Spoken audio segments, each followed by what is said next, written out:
More details on the Nico drama and what is Tennessee getting in quarterback Joey Aguilar. A crossover edition, Locked On SEC and Locked On Vols starts now. You are Locked On SEC, your daily podcast on the Southeastern Conference. Part of the Locked On Podcast Network, your team every day. And what's up, everybody? Welcome into a crossover edition, Locked On SEC and Locked On Vols. Thank you for making us your first listen every day. Shout out to our everydayers on both channels, free and available wherever you get your podcasts and on YouTube, part of the Locked On Podcast Network, covering your team every day. And today's episode is brought to you by FanDuel. Right now, new customers can get $250 in bonus bets when your first $5 bet wins. All right, it is a crossover edition of our regular Locked On SEC show. We're also being pushed out to the Locked On Vols channel, helping out our buddy Eric Kane, host of Locked On Vols, as he's having a baby. So we're bringing you a little bit of content. Vol fans who don't normally watch our show, shout out. We actually have a good bit of topics today to interest you, and I'm wearing a Vols shirt. I never wear this, so just putting that out there in honor of our buddy Eric Kane. But let's dive into it, as we've got some news and some more details on the Nico Iamaleava saga as we start to close the book on that chapter of Tennessee football. But more details coming out on Nico's exit from Tennessee beginning to come to light. On Wednesday morning, ESPN published a wide-ranging story detailing Nico's departure from Knoxville. It was written by Chris Lowe, Adam Rittenberg, and Max Olson, and maybe some details that haven't previously been reported. But according to ESPN, Nico Iamaleava skipped multiple practices at the advice of his attorney back in February due to what his camp claimed was a payment issue with the NIL Collective Spire Sports Group. And here's what the story says. Multiple sources at Tennessee told ESPN that Nico missed 2 off-season workouts in February, that his father told Tennessee coaches that his attorney advised him to skip workouts until he worked things out with Spire. Nico's camp contends the absence was over a payment issue with Spire. Now, a Spire representative told ESPN there were no missed payments, and Nico's dad could not be reached for comment on that topic with the ESPN report. The quarterback returned to workouts the next week, but his NIL deal remained unchanged. There was no changes at that time. Those missed workouts contributed to that building animosity between Tennessee and Nico's camp. According to ESPN, Nico also reportedly considered entering the transfer portal back in December as he looked for an increased NIL package. And that was that report we had heard that, where he put on Instagram, oh, I was really going to sit out the playoff, blah, blah, blah. But it does seem that, like we said, more behind the scenes details from what was going on. According to another report, things escalated between the two parties based on the report when he was in active negotiations with the Vols on a new deal back in early April. So on April 10th, remember, On3 Sports reports that Nico was in active negotiations with the Vols ahead of the opening of the spring portal window. According to the ESPN report, that leak had a big impact on the events to come. So the On3's report came out on Thursday afternoon. According to ESPN, Iamaleava was frustrated with the report and, quote, felt betrayed that someone at Tennessee was trying to make him look like the villain. And, of course, that Friday morning, Nico doesn't show up for Tennessee's final practice. And by Saturday, they had parted ways. So here's what the report said. It said later that night, sources close to Nico say he reached his breaking point. He couldn't understand why those reports were coming out, where they came from, or who he could even trust moving forward. And he felt pressured to make a decision about his future. He was ready to leave, but his father encouraged him to sleep on the decision. The next morning, Nico didn't show up for Friday's practice or meetings and didn't alert anyone in the program. His dad urged his son to go in and meet face-to-face with Heupel and his coaches to work things out, but Nico felt betrayed, sources said, and did not speak with Heupel on Friday. Several people within the Vols program tried to reach out to him, but to no avail. That, to me, is almost a little bit of, it's a kid being a kid, right? I mean, like, how many times do your parents make you, go apologize to the man, and you don't do it, right? It's part of being a man. It's part of becoming an adult. And you want to be a professional athlete, you want to make NIL money, be a big-time college athlete, you got to go face the music. I mean, it's like a lot of kids, when they make a decision in recruiting, the dad goes, all right, you're going to get on the phone, you're going to call, or you're going to go meet this guy face-to-face and tell him you're not coming to his school, right? It's just part of growing up. And apparently, this is one rare instance where it sounds like Nico's dad was trying to be the responsible person, and Nico was like, nah, I'm good. Let's just, where are we going next? Going to UCLA. Report from the ESPN also says, confirmed that report about Tennessee was alerted to by the Iamaleava camp contacting Oregon. Here's what it says. Before Tennessee spring practice began in March, school officials were alerted by Oregon staff that Nico's camp had contacted Oregon inquiring about their interest, according to sources at Oregon and Tennessee. Oregon told the Iamaleava camp it wasn't interested. Of course, they had former five-star freshman Dante Moore already on campus. And according to the report, Tennessee believes Iamaleava also reached out to multiple schools, including Ole Miss and Miami, after the 2024 season ended, as he was looking for an improved NIL deal. He ended up remaining with the Vols through spring camp. But that one was interesting. I mean, they reached out to Lane Kiffin and Ole Miss saying, hey, I'll come over there. What you got for me financially? ESPN's report also notes that Nico's camp insists their discontent with Tennessee was regarding the Vols supporting cast, not his reported $2.4 million compensation. Sources close to Nico told ESPN that the family's primary concern was less about his compensation and more about Tennessee's efforts to build up a better supporting cast on offense. Those close to Iamaleava were concerned about pass protection and his overall health. Nico sat out the second half of Mississippi State after a concussion, but went through concussion protocol, was cleared the next week, and played against Georgia. But those in his camp expected Josh Heupel to shore up the offensive line and reload at wide receiver this offseason, with one source saying the head coach made false promises about those efforts. Well, they did add a couple of O-linemen, and of course they were trying to improve the wide receiving core as well. So I think that's a little false narrative there to me. Of course, a lot of people have heralded Josh Heupel during this run, basically, and how the Vols have handled it. But some people are being a little bit of naysayers. And CBS Sports HQ this week, I saw a guy named Gerald Smoke Dixon. Apologize, Gerald, not familiar with your work. But he made some headlines yesterday saying, quote, "You're running right back into the way Jeremy Pruitt left, in my opinion, when you don't have a quarterback that can get you to 10 wins. We're talking about a team that just lost to the national champions in the playoff. So you're going down a level, down a step in terms of quarterback play." This was also kind of reiterated from a few other folks out there. I saw Josh Pate over at CBS Sports. He put out, or he was talking about the Vols floor this season. And he cited a conversation with a friend who's a Tennessee fan who said that he thinks the Vols floor is an 8-4 season. Heupel said, I said, excuse me, the worst being 8-4. They may have gone 8-4 with Nico.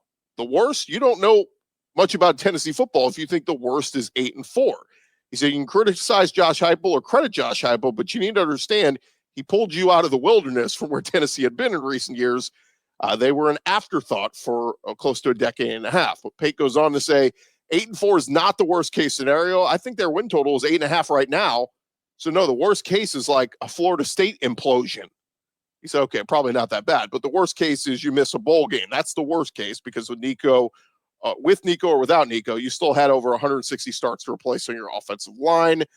And he goes on, yada, yada, yada. So again, look, it's all about how you want to view this. If you like what the Vols had on the roster already at a lot of different spots, then you're going to feel like, okay, Joey Aguilar can come in and just get the job done. We'll talk more on Joey Aguilar in just a couple minutes, but want to get to just a couple more quick headlines here. Switching to the brother, Madden Iamaleava, and other Iamaleava-related news. Arkansas's NIL Collective is looking to recoup approximately $200,000, according to a report from On3 from Madden Iamaleava. According to Pete Nakos, that's the amount of Arkansas's NIL Collective that they gave him, or that they're rather demanding to be repaid. Arkansas Edge.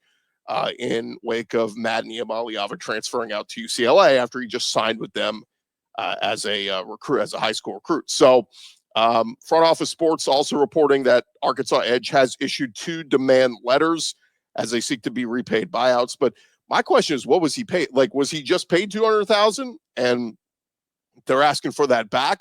Or did they pay him like $500,000? They're going, well, just give us $200,000 of that back. I don't know. It's just going to be very interesting. That comes a day after Arkansas Athletic Director Hunter Yurachek issued a statement supporting the Arkansas Edge's right to enforce contracts. and saying, look, we're gonna fight this. So we'll find out what's going to be enforceable and what's not going to be enforceable as we move on here. Just one other quick note. I saw this come out yesterday. Notre Dame is having a quarterback battle to replace Riley Leonard. We know Steve Angeli had entered his name into the portal, and there was some thought just a couple of days ago, prior to the Joey Aguilar news, that he would consider Notre Dame. Well, on Wednesday, it's announced, or consider Tennessee rather. On Wednesday, it was announced he's going to Syracuse to play for Fran Brown. So Steve Angeli not going to Knoxville, going to the ACC to go play for Fran Brown and Syracuse. And lastly, I mentioned this on our show the other day, but the college football odds have moved over at FanDuel, and basically Nico Iamaleava going from Tennessee to UCLA, his Heisman odds dipped considerably to plus 8,000 according to the latest odds. And as for Joey Aguilar, his Heisman odds have risen. He is now up to plus 4,500 to win the award per FanDuel. So again, Joey Aguilar going to a good spot where you have Josh Heupel, and you're going to be able to put up numbers if you're the guy and in this offense. That's pretty good. It's worth a couple bucks, plus 4,500. But crazy to think that Nico goes from, he would have been another year with Heupel and getting that experience and getting seasoning. He would, the odds would have been pretty good that maybe he could get an invite to New York. Maybe not win the Heisman, but maybe at least be in the conversation. Instead, he drops to plus 8,000 at UCLA. That's how things have dropped for him. All right, coming up next, our buddy, radio personality Diesel, is going to join us. He is an App State alum, watched all of Joey Aguilar's games at App State, so who better than to tell us what the expectations should be for Joey Aguilar at Tennessee. That is coming your way next, right here on a crossover edition, Locked On SEC and Locked On Vols. But first, I want to remind you guys about our friends over at FanDuel. The NBA playoffs are here, and FanDuel is giving new customers an incredible way to get in on the action. Right now, when you join FanDuel and place your first $5 bet, you're going to get $250 in bonus bets if your bet wins. And look, FanDuel is going to make it so easy for you to bet, whether it is picking your favorite team or diving into player props. From three-pointers to steals to assists, FanDuel has so many ways to bet on your favorite player props. And plus, also after the game tips off, you can even combine live prop bets into a same-game parlay for a chance to win big. Of course, they've got some college football futures up there as well. Some of the over-under totals, Heisman odds, all that kind of stuff is up there for you at FanDuel.com. What are you waiting for? Don't miss out. Head to FanDuel.com and, of course, claim your $250 in bonus bets today. Place your first $5 bet, and if your bet wins, you get $250 in bonus bets. That's only at FanDuel.com. Running along here, crossover edition of Locked On SEC and Locked On Vols. Chris Gordy here, and talking all things Joey Aguilar, who is now a Tennessee Volunteer, and so we figured nobody better than to bring in than an App State alum, a guy who is talks on the radio. He is Diesel. You can find him on social media at Diesel on Radio. He observed Joey Aguilar in all his glory at App State. He's going to tell us exactly what the Vols are getting in him. Diesel, welcome in, man. Thank you for taking some time. Appreciate it, man. This is going to be fun. Let's jump right into it. What are the Vols getting in Joey Aguilar, who, man, I started looking at some film on him, and man, that 2023 season was pretty outstanding. What kind of quarterback is Joey Aguilar? Yeah, he had a monster 2023, kind of broke on the scene in a magical sort of way. He wasn't supposed to be the starter for App State in 2023. Ryan Berger, he was the ascending quarterback, and everybody thought really highly of him. He gets injured in the first game, breaks his thumb. What does Joey Aguilar do? He comes in and throws a touchdown bomb on his very first play from scrimmage as an App State Mountaineer. Broke a ton of records in 2023, over 3,700 passing yards. He had completions off the charts. He had 200-yard passing games off the charts. He had 33 touchdowns in his first year as a Mountaineer. So, if you look at that as his floor, which is what a lot of App State fans expected him to be going into the 2024 season, you felt like you were getting a guy that was truly going to be exceptional, like a diamond in the rough. Now, 2024, not as prolific a season for Joey, still really good, over 3,000 passing yards, albeit in the Sun Belt Conference against lesser competition in DBs, but, still a pretty decent season, just didn't really meet up to the expectation that a lot of Mountaineers fans had going into 2024. At that 2023 season, I was looking at the numbers, and I think, what was it, 33 touchdowns. He was second only to Jaden Daniels, who won the Heisman, and Bo Nix, who ended up being a top 10 pick and is doing his thing in the NFL now. So pretty good territory to be in. But I mean, where even you guys had to be shocked watching those games and going, who is this kid? Of course, he came out of a JUCO, kind of that magical story of a guy that finally got his shot. He came all the way across the country to Boone, North Carolina. I believe he's a California kid. So he moves all the way across the country, brought family with him, and just kind of lit the college football world, at least the Sun Belt world, lit it on fire that first year. I mean, you go back to some of the big performances he had in that first year against North Carolina. First time really in a huge stadium, took the Tar Heels, led by Drake May, by the way, to double overtime. Just a phenomenal game, was dropping balls in the bucket, sort of playing out of his mind. He had a little bit of Fitz magic in him that first year at App State. The last year, obviously, 10 less touchdowns, 3,000 yards as opposed to the 3,700 the year prior. People I've talked to have said a big part of it was it was less talent around him. They lost a big offensive lineman. I mean, it was like a domino effect of just things weren't as good around him. Is that kind of a good assessment?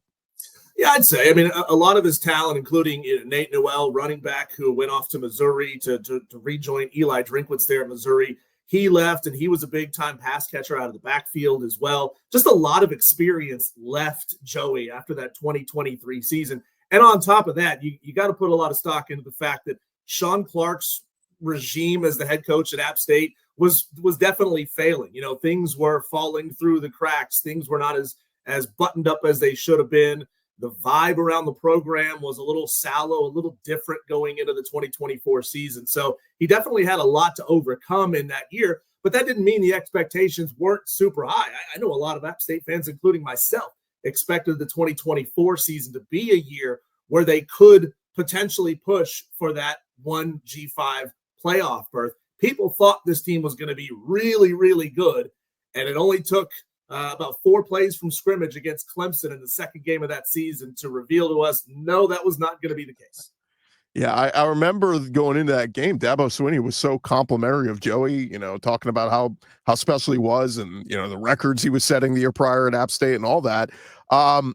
So Sean Clark gets fired. Was that the move on why? Because then somebody asked, why did Aguilar leave? The news, he went in the winter portal and then ends up at UCLA. I saw even his mom tweeted, thanks so much to the folks in Boone for taking us in, App State and all this. Was it simply because Sean Clark was fired? That's why he left App State? I honestly don't know the answer to that question as to why he ended up leaving App State. It makes sense, right? It also makes sense that he had that one more year of eligibility and thought, hey, I've had 2 really good seasons at the Group of 5 level, 2 back-to-back 3,000+ yard seasons. Maybe I want to go back home a little bit closer and try my hand at a bigger program with better talent in a better conference. Yeah, and then he goes to UCLA, and everybody's like, UCLA, that's a good fit. Give me, before we circle back to him, give me just what your thoughts were on this whole Nico Iamaleava thing the last 2 weeks, on him being out with the coaches at Tennessee. They boot him from the team, and now it's almost like a trade. It's like Joey Aguilar goes from UCLA to Tennessee, and Nico goes from Tennessee to UCLA. Yeah, it felt a little bit like the first time we've seen extortion at the college player level. Now, the reports were coming out, whether you believe them or not, how much veracity there is, that's up to you, that Nico was holding out for the playoff game and potentially throwing playoff games because he wasn't happy with his contract. I don't know about that, but it felt like the first time we've really seen a player put his foot down and say, this is what I promised you. If you're not going to give me more, I'm out. I'm not going to participate. It's a sad state of college football. You would hope that he would say, you know what? Okay, my valuation is what my valuation is. I didn't have some phenomenal 2024 season like I expected to have. Maybe I'm not really worth $4 million, but that wasn't the case. I mean, even though he was middle of the pack SEC in most categories, he still got his team to the college football playoff. So it proves that you can be a mid quarterback in the SEC and take your team farther than they probably deserve to go. Yeah, I say the saying that all the players say is know your worth. Well, know your worth works if you're making 0 and you get $1 million, right? Know your worth. But if you're already making 2 million and you're just kind of okay, you're not great. Like, I think that's your worth. You were getting paid what you were worth at Tennessee. You wanted more. And so, lo and behold, that's what happened. You mentioned Joey doing everything he can in 2 years at App State, wants to go spend that last year somewhere else, maximize his opportunity. Some people have kind of paralleled this and made some comps to maybe Diego Pavia, a guy who played at a lower level, then went to New Mexico State, and then went to Vanderbilt and had an instant impact there for a Vanderbilt. Now, understand they had low expectations, but they beat Ala freaking Bama last year. Is Joey Aguilar, like, is that a good comp? Like, could he go to Tennessee and have that kind of year that Diego Pavia had at Vandy last year? Well, it really depends on what you're the expert on this, how you feel about the two quarterbacks that Tennessee has on roster. I understand that both of them are young, they're green. Maybe the expectation is that they're still a year away. Now, that's a different can of worms when you keep jumping the younger guys who need to develop with older guys. How do the younger guys develop? But with Joey Aguilar, they're certainly getting somebody who's got a lot of experience. He's got 2 years at the Division I level. He has seen the best of times when he's had monster seasons with 33 touchdowns. He's also seen, butt whippings at the hands of a legitimate college football playoff team in Clemson on defense. So it's going to be fascinating to see just how much his skills can be maximized now that, number one, he's going to get better coaching. Number two, he's going to get better receivers, better offensive linemen, better tight ends, but he's also going to be seeing much better defenses. Joey is a confident guy, and that's probably one of his biggest assets. Yes, he's got a good arm, but he's also really confident and trusts his ability to get the ball into tight windows. Can he do that at the SEC level? Well, that remains to be seen. Yeah, I think that's the most fascinating part of this conversation is, like, what is he going to be? And to me, I mean, look, Jake Merklinger was a highly touted recruit, and would he be better seasoned waiting another year before becoming the starter? Sure. Same thing with all the guys on that roster, really. But I look at it as, if Aguilar's got 1 year left and this is it, that there had to be some kind of assurance there from Josh Heupel and company that you're going to be our guy. That's just me. It may change. Merklinger may wow throughout the summer and steal that job. And, maybe they're just thinking of bringing a veteran to help push him. But to me, just knowing it's got the 1 year left, I don't think he's going to Knoxville to sit for a year. Yeah. And, you feel for Joey because he did what he did at App State, went back home to LA to be at UCLA. And it feels like that's probably a program that really fits his talent level and his skill set, and his opportunity to be back at home playing his final year of college football. I just don't know if he's going to be able to step into this role at Tennessee with a fan base that, may give Heupel some grace in the fact that he took the high road and said, here's our principle, here's what we're going to be. But how much grace are they really going to give him? It goes back to that Urban Meyer quote last week that he had with On 3. How much grace are Vol fans really going to give him? I think Joey is a serviceable quarterback. I think he'll beat the teams that he's supposed to beat on that schedule. And without going down the entire schedule, it's hard to say how many wins that's going to be. Then again, when he faces the toughest competition in the SEC, how's he going to react? Because he was interception happy last year. Yeah. And I should have mentioned George McIntyre was, he was highly touted as well. So, either of those guys, open competition, let them compete for the job and all that kind of stuff. But it is kind of funny too. I had somebody say, like, is it a culture shock to go from, he's a California kid, but like, I think 2 years in Boone, North Carolina, Knoxville is going to seem like a metropolis compared to Boone, right? No, Boone's a fun town. Boone is the biggest city in that little constellation that they call the Blue Ridge. That's the marketing terminology, and it was beaten in my head for 5 years after being there. Knoxville is certainly a bigger city. It's going to be a much bigger stadium that he's used to playing in. Again, he's had opportunities to play at Keenan and Chapel Hill, and he's had opportunities to play at Death Valley against Clemson. So it's going to be fun to watch him, see if he can grow. Now, again, he came from the JUCO ranks to Boone, playing in front of, half a dozen fans over at Diablo State, to playing in front of 40,000 at App State. Now he's going to be jumping to playing in front of 95, 100,000 at Neely. 100,000, yeah. Yeah, look, pressure makes diamonds, right? That's sure. What people say. We'll see what he does. We're talking with Diesel at Diesel on radio. Moment or two, Diesel, what of Joey Aguilar and what Josh Heupel's track record has been and the great success he's had there with quarterbacks, Hendon Hooker, all the different guys, is Tennessee a playoff team in 2025 if you had to put money on it right now? Oh, no, I don't think they are. It's tough. I mean, Joey is like I said, he's a confident guy. He's a humble guy. He's a hardworking guy. It remains to be seen if he even wins the starting job. I mean, you got to assume they brought him in to probably be the starter, if not push and compete to be the starter. It's tough to say they're a playoff caliber team because the SEC is it's a meat grinder. You just never know. But like you said, pressure creates diamonds. Joey has a chance to step up and show what he did in that first year at App State on another level. And would it surprise me if he does it? No. Am I willing to put my own hard-earned cash to the bookie for it? Also no. Yeah, it's going to be tough, man. I mean, they opened with Syracuse, who's no pushover. Fran Brown's done a great job of getting them better. So, neutral field opener against Syracuse won't be easy. And then there's Georgia staring you right in the face in week 3 on that schedule. I mean, that very quickly, that thing could be 1-2 and it could go sideways. I don't think that's going to happen, Vol fans, but just putting that out there, it certainly is a possibility. Diesel, appreciate the time, man, for all the people who cover App State. I figured you were the best person to give a perspective, a true perspective, as opposed to somebody who works for the school that would have not given us the real answer. So appreciate your time, man. Thanks so much. I appreciate you having me. All right, more Locked On SEC and Locked On Vols right after this.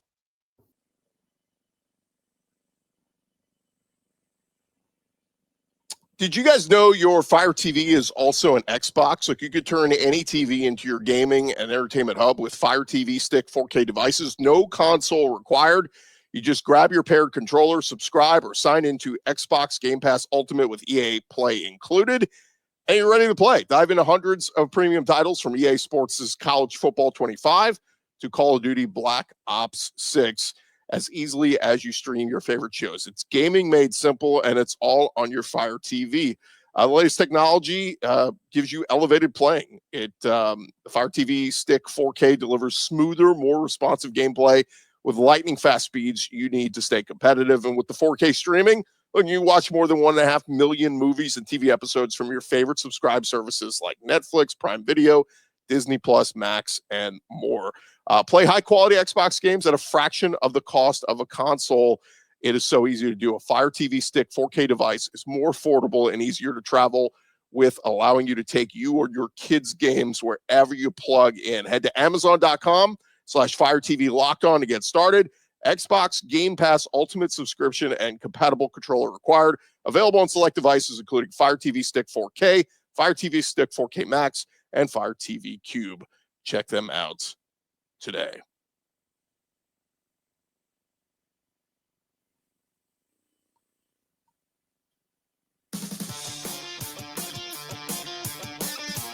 All right, final segment here of a crossover edition, Locked On Vols and Locked On SEC, and the NFL Draft is happening tonight. So figure we just run through a couple of SEC names of guys that are expected to go tonight in the first round. And basically what we have is this. Guys expect to go in the top 10. These are some of the names that are expected to go top 10 tonight. We've got LSU offensive tackle Will Campbell. We've got Mizzou offensive tackle Armand Membu.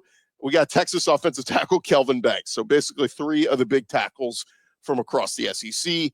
Other guys that could go in the top 10. How about the 2 defenders from Georgia? Georgia linebacker Jalen Walker and Georgia edge Mykel Williams. Both those guys are in play.